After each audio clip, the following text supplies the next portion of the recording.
اردو کو اردو میں بولا کریں. ہمارے ہاں جو مدرسے سے فارغ ہونے والے طلباء علماء ہیں ان میں یہ تھوڑا سی بیماری ہے, وہ اردو کو عربی اسٹائل میں بولتے ہیں جو اچھی نہیں لگتی. ہر زبان کا اپنا ایک لب و لہجہ ہوتا ہے, ایکسنٹ ہوتا ہے, پروننسیشن ہوتی ہے ہر لفظ کی, وہ اسی زبان میں اچھی لگتی ہے.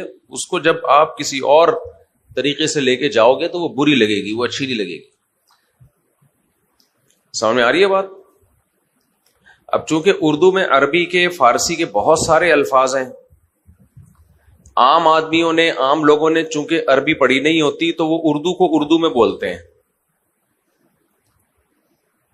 لیکن علماء نے چونکہ عربی پڑھی ہوتی ہے, عین غین فا قاف کاف ہا سب نکالا ہوا ہوتا ہے, اور جب وہ عربی کتابیں پڑھتے ہیں تو وہ الفاظ ان کو عربی میں نظر آ رہے ہوتے ہیں تو وہی عربی میں ہی پڑھ رہے ہوتے ہیں, تو اردو میں بھی پھر وہ وہی لے آتے ہیں. میں چونکہ دونوں طبقوں میں بہت بیٹھا ہوں نا, اہل علم کے طبقے میں بھی عوام میں بھی, تو مجھے خود بھی اشکال ہوتا تھا جب تک میں مدرسے میں داخل نہیں ہوا تھا کہ یہ علماء لوگ اردو کیسے بولتے ہیں. پھر جب میں نے عربی پڑھی تو مجھے اندازہ ہو گیا یہ اس وجہ سے بولتے ہیں. اب دیکھو احترام, جب علماء احترام کا لفظ بولیں گے نا, احترام, یہ اچھا نہیں لگ رہا ہوتا اردو میں. عام آدمی بولے گا بھائی احترام کرو, وہ ہا نکالے گا ہی نہیں, وہ ہا بولے گا احترام کرو, مسلمانوں کا احترام کرو, بڑوں کا بولو نا احترام. طلبہ ہمارے بولتے ہیں احترام, یہ اچھا نہیں لگ رہا ہوتا.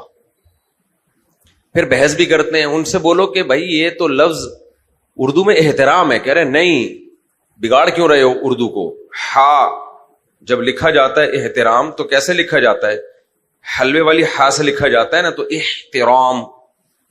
او بھائی رسم الخط کے قواعد کچھ اور ہوتے ہیں, اور جو جب ہم کسی لفظ کو پروناؤن کرتے ہیں, تلفظ کرتے ہیں, اس کے قواعد کچھ اور ہوتے ہیں.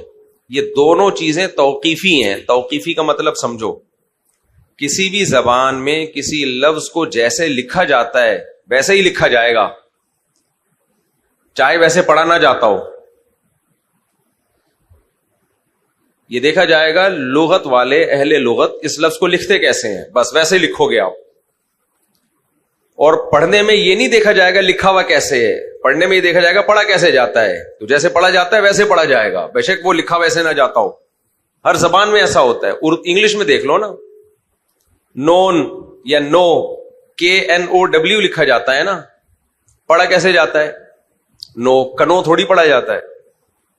اب آپ نے کنو کو کے ہٹا دیا کہ جب پڑھا نہیں جا رہا کہ تو میں لکھوں کیوں, میں نو کر دوں اس کو, تو یہ غلط ہو جائے گا. جیسے چلا آ رہا ہے آپ کو ویسے ہی لکھنا پڑے گا. لیفٹیننٹ جو انگلش میں ہے لکھا کچھ اور جاتا ہے, پڑھا لیفٹیننٹ جاتا ہے.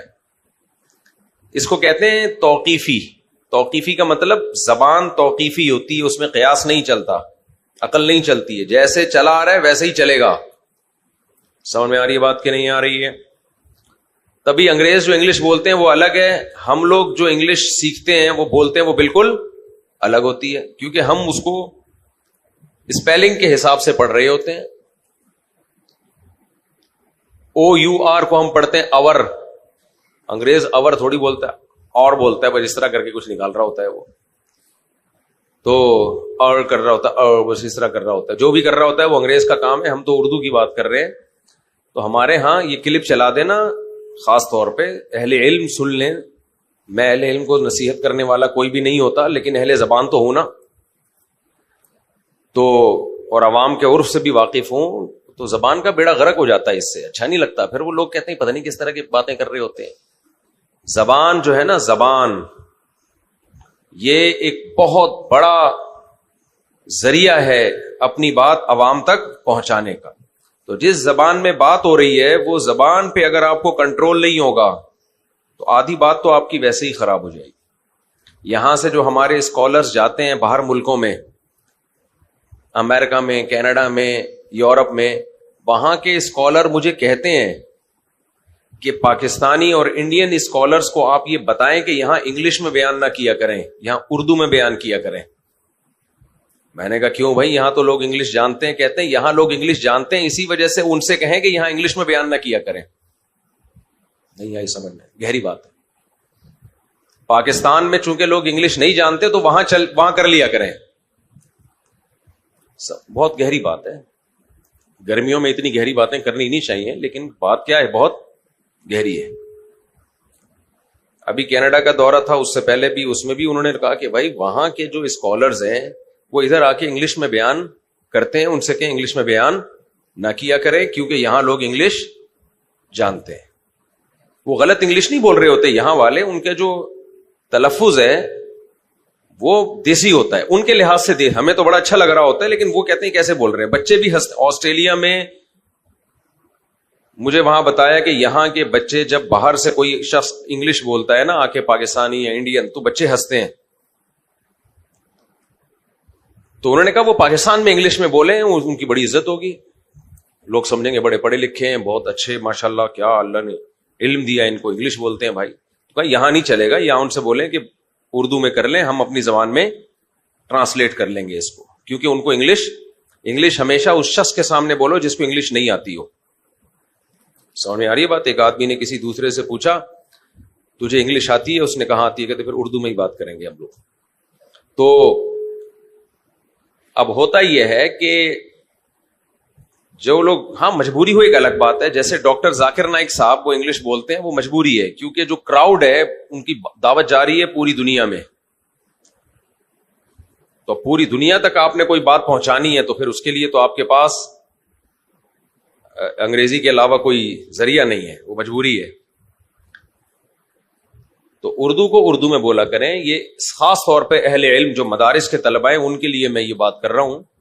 اب میں احترام کی مثال دے رہا تھا. احترام ہے, اس کو کیا کہہ رہے ہوتے ہیں؟ احترام. وجہ کیا ہے کہ وہ کہتے ہیں یہ دو چشمی ہاں تھوڑی ہے, اس میں تو بڑی والی ہا ہے. کوئی بات نہیں میرے بھائی, جو مرضی ہا ہو, لکھو احترام ہی ہا کے ساتھ. پڑھا احترام, بولو نہیں جائے گا. لکھا اس لیے جائے گا کہ لفظ آیا عربی سے ہے, اس لیے اس کو چینج نہیں کیا جائے گا, پڑھا جائے گا احترام. اب صاد بھی ایسے نکال رہے ہوتے ہیں, مصرف بولا جاتا ہے اردو میں. کیا بولا جاتا ہے؟ اس کا مصرف یہ ہے, اس کا تقاضا یہ ہے, تقاضا. ہم نے طلبہ کو دیکھا تقاضا, ضاد بھی نکال رہے ہوتے ہیں. بھائی اردو میں ضاد کی شکل میں لکھا جاتا ہے, پڑھا نہیں جاتا. آج کل تو عربوں سے نہیں ضاد پڑھا جا رہا, اردو والوں سے کہاں سے پڑھا جائے گا؟ عربی کا سب سے مشکل ترین لفظ کون سا ہے؟ ضاد. اس پہ تو بڑی جنگیں ہوئی ہیں. تو اردو میں ضرورت نہیں ہوتا. کیا ہوتا ہے؟ ضرورت. ہاں رسم الخط چینج نہیں کرو, ضرورت کو لکھا ضاد کے ساتھ ہی جائے گا, زے کے ساتھ نہیں جائے گا. کیونکہ میں نے بتایا کتابت کے جو قواعد ہوتے ہیں کسی چیز کو لکھنے کے, وہ بھی توقیفی اور سماعی ہوتے ہیں. جیسے چلا آ رہا ہے ویسے لکھا جائے گا, پڑھا نہیں جائے گا ایسے. تو کبھی بھی کسی زبان کو اگر بولنا ہے نا تو لکھ کے نہیں کبھی بولا جاتا, اس کو ہمیشہ سن کے سیکھا جاتا ہے. سن کے کیا وہ یہ لفظ کو کیسے بول رہا ہے تو ویسے ہی آپ نے بولنا ہے. اور بہت سارے الفاظ ہیں جو ہمارے ہاں طلبہ مدارس کے وہ بگاڑ دیتے ہیں اس کو, وہ سمجھتے ہیں ہم نے صحیح کر دیا, حالانکہ وہ بگاڑ دیا ہوتا ہے. وہ عربی میں صحیح ہوتا ہے, اردو میں بگڑ چکا ہوتا ہے. وہ جیسے 100% کہتے ہیں 100% سود نہیں ہوتا بھائی, 100%. کیا ہوتا ہے؟ 100%. سود نہیں نکالو, سواد نکالنے کی ضرورت نہیں ہے. 100%. احترام, عالم, حرام. ایسے بھی حرام ہوتا ہے, بس حرام, وہی حرام ہے, یہ حلال ہے. تو اتنا اندر سے اردو میں ہا نکالنے کی ضرورت نہیں ہے. حلال ہے, حرام ہے, یہ حلال ہے, یہ حرام ہے. اب ہمارے ہاں اہل علم بتاتے ہیں حلال ہے, حرام ہے. جتنا حرام ہوتا نہیں ہے لوگ اس سے زیادہ سمجھنا شروع کر دیتے ہیں. ایک قاری صاحب گئے نا جلیبی کی دکان پہ اور کہنے لگے شیرہ ہے, شیرہ, مٹھائی کا شیرہ ہوتا ہے نا, شیرہ ہے. انہوں نے کہا ہے مگر اتنا گاڑا نہیں ہے, نارمل شیرہ ہے, اگر لے جانا ہے تو لے جاؤ بھائی, گاڑے شیرے ہم استعمال نہیں کرتے. تو بہت سے لوگوں کو میں نے نصیحت کرتے ہوئے دیکھا ہے, جب کسی کو نصیحت کر رہے ہوتے ہیں تو یہ علماء کا احترام کریں, تو لوگ پھر بدکنا شروع کر دیتے ہیں. لوگ کہتے ہیں پتہ نہیں کوئی نارمل. دیکھو ایک بات خوب یاد رکھو, خاص طور پہ جو دین کے داعی ہیں ان کے لیے یہ بات, اللہ کرے میری یہ باتیں سمجھ میں آ جائیں. دیکھو ہر چیز کتابوں میں لکھی ہوئی نہیں ہوتی, کچھ چیزیں تجربے سے سیکھتا ہے. ہماری عمر 50 سال سے اوپر ہو گئی ہے, 51. اے آئی کو بھی پتا ہے. میں نے اے آئی سے پوچھا اپنی ایج کے بارے میں, پوری رپورٹیں پیش کرنے لگا. تو کچھ تو تجربہ ہوگا نا ہمارا, اور ایسے آدمی کا تجربہ جس کو یہ عادت ہو کہ وہ چیزوں کو کا تجزیہ کرنے کا شوق ہو اس کو. ہم نے دونوں کلچر دیکھے ہیں. میں نے کالج والا کلچر بھی دیکھا ہے, پتلونوں والا کلچر, کالے کالے چشمے لگا کے گھومنا, کیپ پہننا, شو بازیاں, یہ کلچر بھی دیکھا ہے. اگرچہ میں خود اس میں زیادہ مبتلا رہا نہیں ہوں, لیکن یہ لونڈے لپاڑوں والا کلچر میں نے بہت اچھی طرح سے دیکھا ہے. اور مالداروں کا کلچر بھی دیکھا ہے, غریبوں کا کلچر بھی دیکھا ہے. خود ہمارے رشتہ داروں میں ایسے اللہ کا شکر ہے اتنے مالدار لوگ ہیں, ان کا کلچر بھی دیکھا ہے, اور غریبوں کا کلچر بھی دیکھا ہے, علماء کا کلچر بھی دیکھا ہے, طلباء کا کلچر بھی دیکھا ہے. بہت کچھ دونوں کلچروں کو بہت قریب سے دیکھا ہے. کچھ چیزیں ایسی ہیں جو ینگسٹر کے لیے دین میں آنے میں رکاوٹ ہیں, کیونکہ میں نے بھی یہ اس دور سے میں گزرا ہوں, میرے لیے بھی یہ چیزیں رکاوٹ تھیں. حالانکہ ہمارا بڑا مذہبی گھرانہ تھا. میرے والد صاحب اللہ ان کی مغفرت فرمائے حافظ قرآن تھے. ان کے ذمے جب ان کی وفات ہوئی ہے, ایک نماز بھی ان کے ذمے نہیں تھی, ایک روزہ بھی ان کے ذمے نہیں تھا.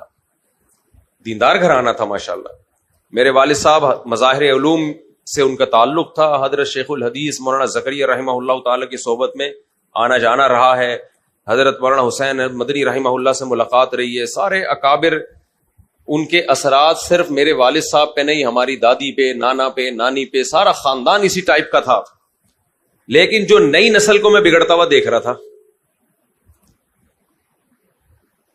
نئی نسل جو تھی نا, ابھی جو نئی نسل آئی تھی مجھ سمیت, اس کو میں دیکھ رہا تھا کہ وہ ٹریک سے ہٹ رہی ہے. کیوں ہٹ رہی ہے؟ وجہ اس کی یہ تھی کہ علماء میں اور عوام میں ایک بہت بڑا بیریئر پیدا ہو رہا تھا. نئی نسل کو یہ لگا تھا کہ ہم علماء کو فالو کریں گے تو سوسائٹی سے کٹ جائیں گے, عجیب سے ہو جائیں گے ہم. انگریز جو ماحول بنا کے گیا ہے نا انگریز, وہ بالکل الگ, اور علماء کا ماحول بالکل الگ. علماء چل رہے تھے اس طریقے پہ جو خلافت عثمانیہ میں اور ہماری اسلامی سلطنتیں اور مغل بادشاہوں کے دور میں جو طریقے ہوا کرتے تھے, وہ اس روایات پہ. انگریز نے اسکول سسٹم, یونیورسٹی سسٹم چلا کے ماحول کو بالکل چینج کر, اس نے معیارات ہی بدل دیے عزت اور ذلت کے. اس نے جو کرائٹیریا تھا نا عزت اور ذلت کا, وہ کیا کر دیا, چینج. مثال کے طور پر آپ نے اکثر چوکیداروں کی پگڑیاں دیکھی ہوں گی ہوٹلوں پہ, جو دربان بن کے کھڑے ہوتے ہیں نا, وہ جو بیچارے چوکیدار کھڑے ہوتے ہیں بڑی بڑی پگڑیاں پہن کے, دیکھا نا آپ نے, بڑے بڑے کلے ہوتے ہیں ان کے, بڑی بڑی پگڑیاں. یہ پگڑی عزت کا نشان تھا. خاندانی لوگ, وڈیرے لوگ, چودھری لوگ, علماء, صلحاء, بادشاہ, رائل فیملی کے لوگ پہنا کرتے تھے. انگریز نے کیا کیا, اس طبقے کو پہنا دی جو طبقہ سوسائٹی میں تھوڑا سا لو سمجھا جاتا ہے. نتیجہ کیا نکلا, وہ پگڑی نشان بن گئی لو کوالٹی کے لوگوں کا. سمجھ میں آ رہی ہے بات کہ نہیں آ رہی؟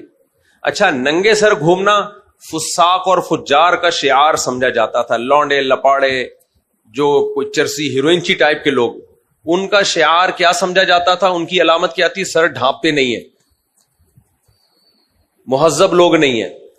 انگریز جب آیا ہم پہ حکومت کی, سر ڈھانپنے کا رواج نہیں تھا, تو لوگوں نے دیکھا کہ جو غریب طبقہ ہے وہ ٹوپی پہنتا ہے, اور جو رائل فیملی کے بڑے لوگ ہیں وہ ٹوپی, بولو تم لوگ کو گرمی لگ رہی ہے تو فائدہ نہیں ہے, وہ نہیں پہنتے ٹوپی. تو عزت ٹوپی کی ہوگی یا وداؤٹ ٹوپی کی عزت ہوگی؟ بولتے کیوں نہیں؟ منہ سے بولنے پہ کوئی پابندی نہیں ہے یار. بغیر ٹوپی کے آہستہ آہستہ جب بڑے لوگ کوئی کام شروع کرتے ہیں تو لوگوں کے دلوں میں وہی کام قابل عزت بن جاتا ہے. یہ تو چرس جو پی جا رہی ہے نا گندے نالوں میں, لو کوالٹی کے لوگ, یہی اگر رائل فیملی کے لوگ پینا شروع کرتے ہیں, جو کہ الحمدللہ پی بھی رہے ہیں, ایسی بات نہیں ہے, یعنی رائل سے مراد ہماری رائل فیملی, یہ جو بڑے بڑے ہمارے لوگ ہیں, اور 3 پیس سوٹ اور ٹائی میں پہن گئے پینا شروع کریں اور اچھے اچھے ہوٹلوں میں, تو یہی چرس ایک عزت کا نشان بن جائے گی تھوڑے دنوں میں. جس چیز کو سوسائٹی میں بڑھانا ہونا, عزت دار لوگوں کو اس کا کلچر بنا دو, تو اس کلچر کی عزت آپ کی نظر میں آ جائے گی خود بخود. آئی بات سمجھ میں؟ تو انگریز نے کیا کیا, ٹوپیاں اتروا لی, پگڑیاں اتروا لی, لباس چینج کرا دیا. تو آہستہ آہستہ جو عزت کا معیار تھا وہ معیار آہستہ آہستہ چینج ہو گیا, معیار چینج ہو گیا. ابو کے بجائے مارکیٹ میں ڈیڈی اور پاپا آ گئے, امی کے بجائے مما آ گئی, وغیرہ وغیرہ, بہت کچھ چینج کیا اس نے.